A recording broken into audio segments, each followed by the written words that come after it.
Good morning, everyone. Thank you for joining me here today. I think as we can all agree, school libraries spark imagination and foster a lifelong love of learning within our children. When kids go to school and visit their school library, we want to know that they're finding age-appropriate materials on the shelves.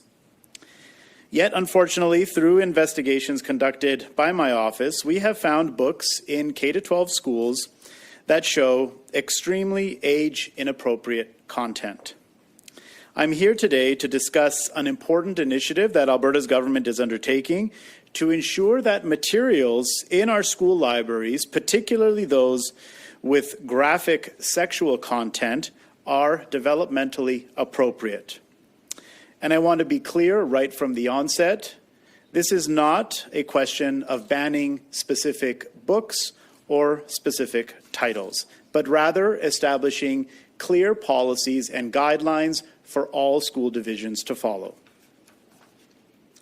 Alberta does not have a single province-wide standard to guide school boards in selecting school library materials that contain graphic sexual content. So as a result, different boards have taken different approaches to choosing these kinds of materials for their school libraries. In some instances, sexually explicit material has made their way onto school library shelves, raising significant concerns for parents. These materials contain nudity and graphic explicit depictions of sexual acts and images, including oral sex.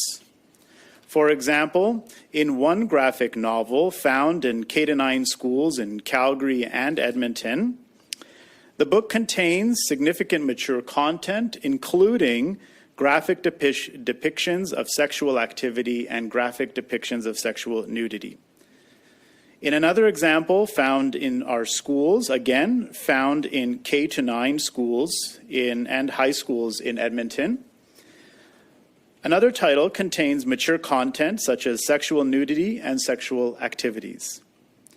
In another graphic novel found with students in K-9 range in Edmonton and Calgary, the book contains mature content such as child molestation, sexual activity, and nudity, in addition to other mature content such as alcohol use, drug use, profanity, and other derogatory terms. Another example, again found within elementary, junior high, and high schools in Calgary and Edmonton, contains graphic depictions of sexual activity and nudity, in addition to other mature content, including depictions of self-harm, violence, profanity, and other derogatory terms. I would show these images to all of you here and to the media, but they are too graphic for a live stream media event. These examples, while graphic, illustrate the kind of content that raises concerns amongst parents. Today, I'm announcing that Alberta's government will begin work to develop new standards to guide school boards in selecting and managing materials with sexual content in their school library collections, and we're looking for input from Albertans. I want to tell you a little bit more about how we're approaching these new requirements. Having a consistent set of standards across the province will give parents reassurance that when it comes to materials in school libraries, their children are seeing books and other material that is appropriate for their age. We want to ensure transparency for parents so that they know what is available in their school library, and to have a process for complaints and concerns about book materials and other library materials. Some initial polling we have explored confirms that parents and the public support this general direction. In May, a survey found that 51% of respondents believe that materials containing explicit sexual depictions or descriptions of sexual acts should not be permitted in any library accessible to children. However, 94% of respondents said that these materials should not be available in elementary schools, and 85% of parents said it is important that parents have a say in what materials are present in their school library. By establishing clear, consistent standards, we hope to provide stronger guidance for our school boards and address concerns effectively. We value and recognize the expertise of librarians, administrators, and other school staff. By developing new standards, we will support their important work with consistent guidance to base their decision on selecting and managing school library materials. But first, we are asking Albertans to provide their input by completing a short survey. We will use that feedback to develop province-wide standards that would apply to public, separate, francophone, charter, and independent schools. In addition, we will be engaging with school board trustees and other administrators to gain their insight and feedback as to how book selection can be more appropriately be managed. The standards would not affect materials in public libraries in the province, including 55 municipal public libraries located inside schools. My department will work with school boards to ensure successful implementation by the start of the next school year. The survey will be on alberta.ca, and I do again warn everyone that takes a survey that images of the books contained within the survey may be off-putting to some viewers. These new standards are a necessary step to ensure transparency and appropriateness of resources in our school libraries. By addressing the concerns of parents, providing clear guidelines, and involving the community in the decision-making process, we can create a more transparent and supportive environment for our students. We're committed to working closely with our education partners to ensure these standards are implemented effectively and that all students feel supported in their learning environments. So in closing, I encourage anyone with concerns to provide their valuable input via the survey. The survey, again, is on alberta.ca and will be available until June 6th. I am confident that together we can make a positive impact on the educational experience of our students in an age-appropriate way. Thank you, and I'm happy to take your questions. Okay, folks, so remember, one question, one follow-up. Only ministers at the podium, so clearly it'll be for minister. Please state your name and your outlet. And there's the media mic just over there. If you could please use that. And we'll go to the first reporter at the mic. Go ahead. Hi, Colleen Underwood, CBC Calgary. First question, just what actually has been done with the books that you raised or parents raised concerns with? Have those been removed from schools? Have any as of yet been removed? The provincial government does not have the authority to remove individual books, nor am I suggesting that we have that authority here today. We have raised those concerns with the individual school boards that we have seen some of these books. And so I would have to defer you to them with respect to additional action that they may have taken. And you mentioned some of the other, we're the only, or we don't have a province-wide policy. Do you know of any other place that does that would you'd compare to? Yeah, I'm not familiar offhand with any other province that has province-wide standards. Of course, each province has different approaches in managing their education system generally. We do, as I mentioned, have voluntary guidelines, and so that has created a variance of policies and approaches. So we just want to put some more provincial-wide guardrails in place to make it more consistent. Next reporter at the mic, please and thank you. Carolina Vendano, the Epoch Times. Minister, you have provided some examples of the books that you say are age inappropriate. I'm wondering if there was a particular incident that prompted these measures. For example, if a parent found these books or children came home talking about it, what prompted these right now? Yeah, exactly. In fact, a group of parents approached me and provided me with excerpts from many of these books and other material. Initially, to be very honest, I was very skeptical. I thought that this was maybe examples from other jurisdictions or other countries. They showed me information, though, that suggested that it was indeed available at a variety of different schools. And what really got me concerned is when they indicated that they had information that demonstrated this was available in elementary schools. So that's why we took a closer look over the next couple of months to see if this was indeed the case and validated and verified the information, which we've confirmed is indeed the case. So that was the particular incident that kind of raised this to our attention. Thank you, Minister. My follow-up is, what recourse will parents or schools have if they disagree with a decision to either remove or keep a book in the library? Yeah, so this is one of the things that we want to explore as part of the engagement that we are launching here today. There are mechanisms already in place for parents to be able to challenge the content of any particular book that may exist in a school library.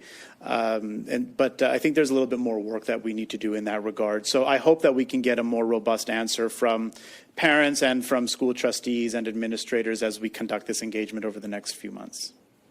Next reporter at the mic, please. Heather Urix West, Global National. I can anticipate there'll be concerns from LGBT advocates that this could result in less access to pro-LGBT or gender diverse materials. Your response to that? I don't think it should. I don't think that there's any reason why these standards should limit content related to any subject or any topic. The standards that we're looking at will relate specifically to books that contain graphic sexual images or graphic depictions. That's what our concern is. So this is not related to any kind of particular subject area. If there was a book on astrophysics that had graphic sexual content, I would have the exact same concerns. And do you know what kind of repercussions there might be for schools that don't want to abide by these new standards in protest, perhaps? Yeah, well, I would hope that all school boards would follow the procedures and guidelines that the province sets in place. Again, we'll be chatting with them to see that if there are some serious areas where they can't follow the guidelines, but I don't think it should be a big problem to follow guidelines that broadly say you can't have graphic sexual images in elementary schools or in junior high schools, or I don't think that should be a big problem. All right, thank you. And last reporter at the mic before we go to lines. Caden Brayshaw, Livewire Calgary. You mentioned wanting books to be age appropriate, but you listed a lot of different grades where these books have been available. How do you define for a certain book what age is appropriate for the students to be reading? Yeah, this is an important question that we're going to need to address, and it's part of the reason why I want to conduct a little bit more engagement with parents to get their perspective, because I think it's ultimately their final decision as to what kinds of material their children should be exposed to. And as we mentioned, in some of the preliminary research and survey work that we've done, I think it was well over 90% said that books containing graphic sexual images should not be available anywhere in an elementary school environment. So we want to dig a little bit deeper and hopefully through that research help to define where those lines should be. Yeah. My follow-up is, in a world where most of these kids have access to the internet, where this sexual content is readily available, most kids don't read as many physical books anymore, how will changing the content on these books make that big of an impact? Yeah, well, it will make an impact. You know, we recently put in new standards regarding the use of personal mobile devices in schools, and similarly, within that policy announcement, also provided that students would not be able to access certain sites, including social media sites, while at school. So those restrictions and those kind of parameters are already in place. And so the same should occur in our school libraries. What students do in their private time or at home is obviously none of our consideration. But as it relates to material that is available in a public school library, then or in any school library for that matter, then it's something I think that warrants our attention. Thanks, Minister. You're welcome. All right, last reporter at the mic, and then we'll go to the lines. Hi, my name is Orzuma Compaore with Radio Canada. So, Minister, how do you intend to draw the line between what's inappropriate, artistic, or with educative material? Sure. Again, I think we have to talk a little bit more with parents to get their understanding of where that line is.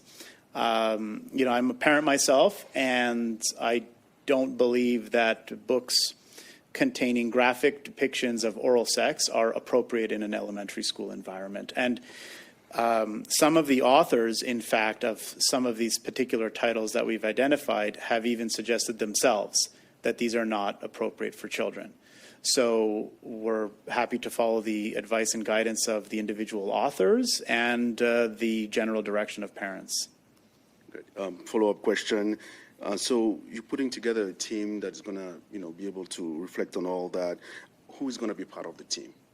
Yeah, so we've already started conversations, in fact, with school board trustees and superintendents and administrators. Of course, the school board trustees and the administrators are the ones who set the policies, procedures, and practices of a school division. So we'll be chatting primarily with them. And of course, other staff, librarians would be important partners for us to have conversations, school librarians, I should say, as it relates to this issue, and parents. So these will be the three primary categories of individuals that we'll be discussing with. All right, operator, please put through our first caller. Don Braid with Calgary Herald. Minister, you sure woke me up on a Monday morning, I'll tell you that. I just wonder how your people dealt with this. They had a report from parents, and you checked into that. Did you actually send officials into the schools to see this material for themselves? We did in a couple of instances look to go into particular schools where the books had been identified to see if they were indeed on the shelf. And so that was confirmed and validated.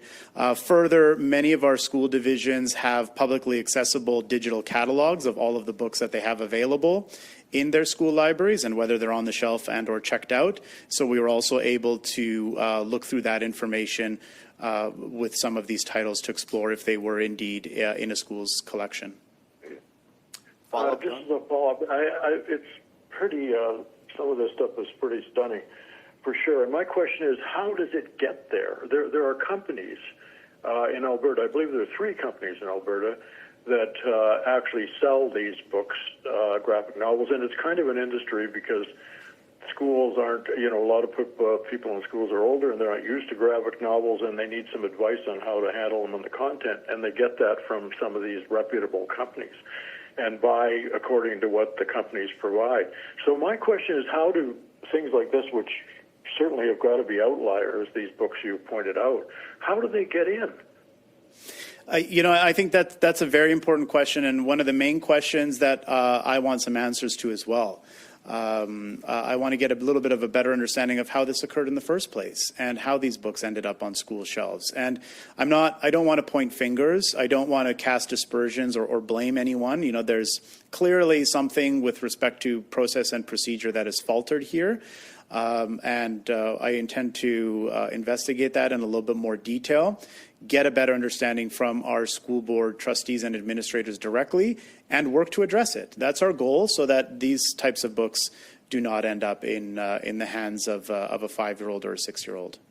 Operator, next phoner, please. Sean Amato with City News. Hi, Minister. I just want to get an understanding of what your objection to the word ban is. I guess I take your point that you're not going after specific titles, but the point of changing this process or these rules is to get rid of these books that you've deemed inappropriate. So it is, in effect, a de facto ban, is it not? No, I would completely disagree. A book ban is a selection of specific titles, and through some government instrument order directing that those books, those specific titles, not be available in schools. That's not what we're doing here today.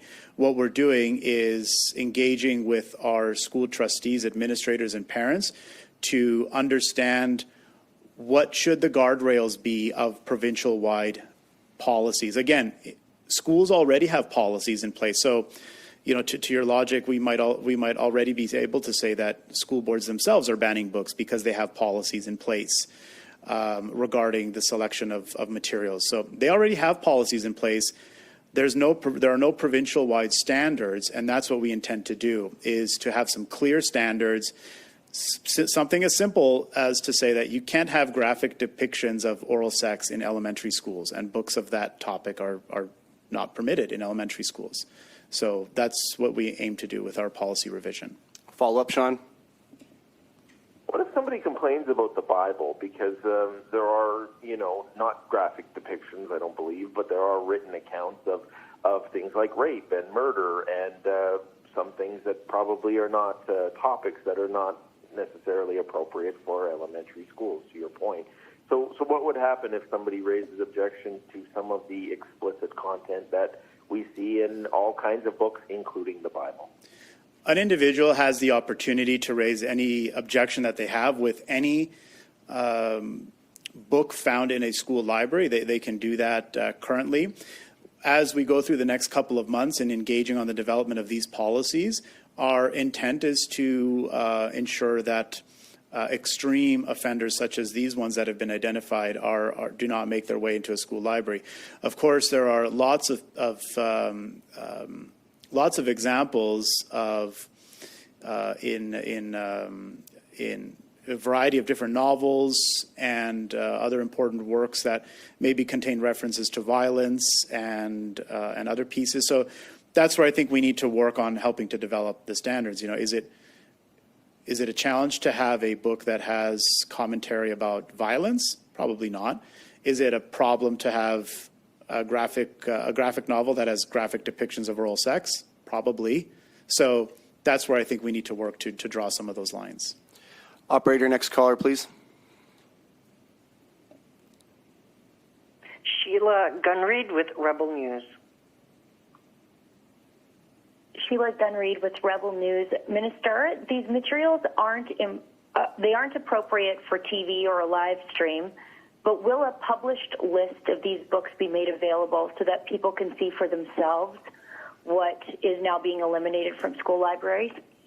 In the public survey that we will be providing to Albertans, we will have a link into that survey for individuals to see some of the suggestible content that we're referring to. Because, of course, it's so hard to put all of this into context without providing some examples of what we're actually referring to. So there will be some links available through the survey where an individual, if they so desire, can have a look at the material that is causing concern. Follow up, Sheila. Yes. Is the Alberta government prepared to go to court to defend this policy if activists or civil liberties groups try to sue? Well, I wouldn't want to jump too far ahead of myself. I would have to explore if something like that happens, what the merits of that are, and determine next steps from there. So I couldn't give you a detailed answer, unfortunately, at this point in something that may occur. But we do firmly believe that children in our schools should not have access to books that contain graphic depictions of sexual acts. Operator, next caller. Tamir Durrani with Globe and Mail. Hello, Minister. Thank you so much for taking our questions today. I want to sort of get a real understanding here of what exactly it is you're doing with specific books here, because from the examples that we've been provided ahead of this announcement, and right now that you're talking about, some of which you're saying are inappropriate for this, the four of them are all graphic novels, right? You've said there's multiple books that you've investigated and found, but you've listed only four that are graphic novels each, and a majority of which deal with LGBTQ subjects. So I guess I'm trying to understand, is it only graphic novels, or are you also talking about written novels? And are they only LGBTQ subjects, or are there other subjects that might be more graphic? Could you give us an understanding of what it is exactly, which novels that the province is going to help people out with in the standards that the boards need to be setting here? Sure. We don't have a definitive answer, and we haven't made a final decision on those questions. What I'm announcing today is that we're going to spend the next couple of months getting more information from parents, getting more information from trustees, administrators, and others about where these lines should be and how we should craft the policy. So that's what we're going to spend the next couple of months doing, is getting more perspective. And then in a future point, we will be releasing the policies that we develop. So I think a lot of your questions will be answered in the coming months when we actually firmly develop these policies and make them publicly available. Our big concern, though, is around the graphic depiction of molestation, sexual acts, and self-harm. That is my biggest concern, is around the graphic depiction of some of these acts. So we still have to work on developing these policies and exactly, where the lines will be drawn, and I'll be very happy to provide you with those details when the policies are ready. Follow up. Yeah, I get a limited number of questions here in the way that we're asking you today, but I do want to say, Minister, to your question, at this point, the reality is, these things do happen in the real world, and kids do see these things online in many different ways.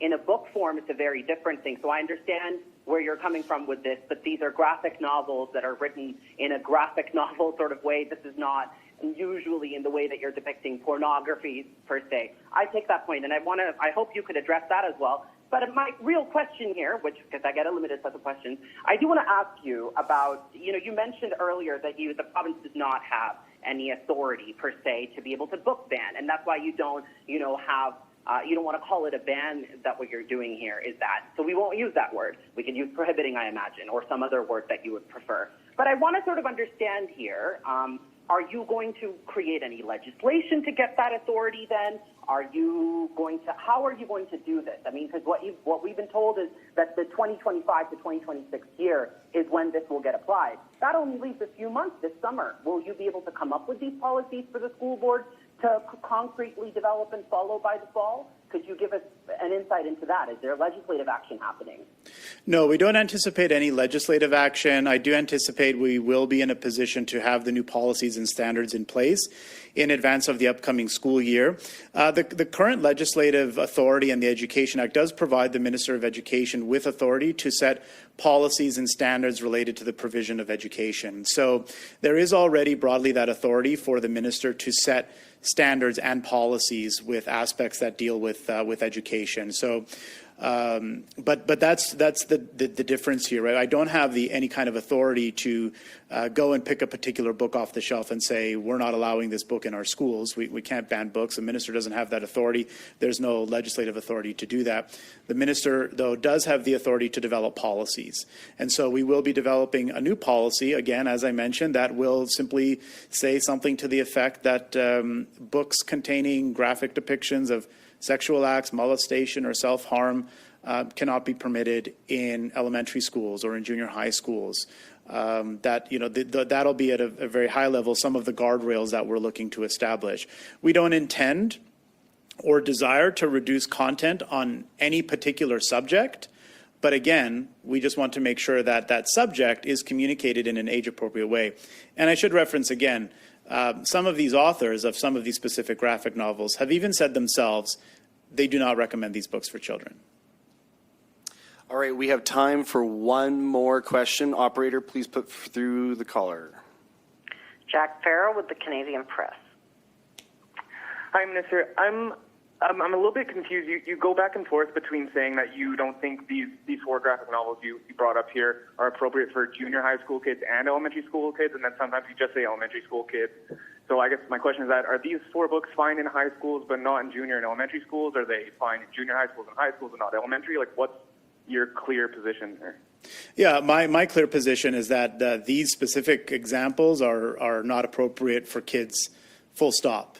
I wanted, though, talk with parents and get a better understanding to see what their collective view is.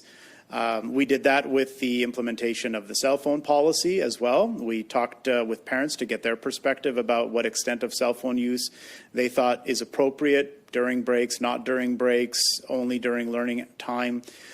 So that's my personal position, but that will not inform the final development of the policy. I'm going to sit down and get some more perspective from parents, understand more from administrators and school board trustees, and then we'll take an insightful approach into developing the final policies. Follow up? Yeah, and I'm kind of curious how this plays into, sexual education in schools. Obviously, like school library materials and classroom materials are different, but if your concern is sexual material available to kids through books, it applies to me that, that would be the same for sex ed in schools. And my real question for you, though, is why is topics of sexual nature and in this sense, like as we see in these graphic novels, why is that wrong for high school kids that in some cases can vote, can drink, can drive, and why is it necessary to protect them from, sexual education? This is not about protecting them from sexual education. Students in high school, for the most part, are minors.